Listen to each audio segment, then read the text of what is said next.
Hi Panayotis again. Look at the very interesting phenomena in Saratov. It's River Volga.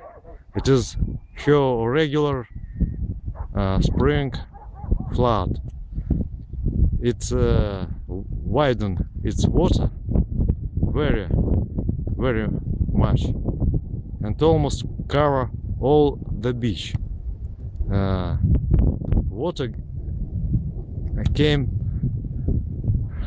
up to the our volleyball site. Look here, all usual appliances which are on the sand are under the water now.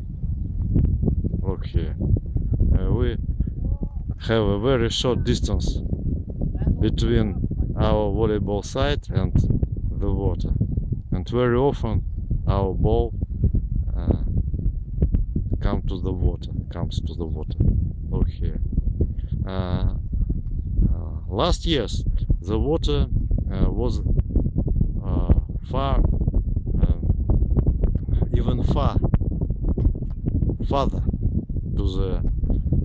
to the embankment. Now it is not very wide, so hopefully we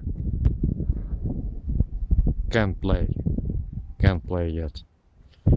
So it is every spring, every beginning of the summer, River Volga. It is from the gates. They shut gates and water lifts up. But at the beginning of the summer, they open gates at the Volgograd, and river Volga water downs up. Now it is. We hope it is here maximum. And next day we hope they will go down. That's okay. Now we have our regular Sunday volleyball, and I record it as usual. Bye bye.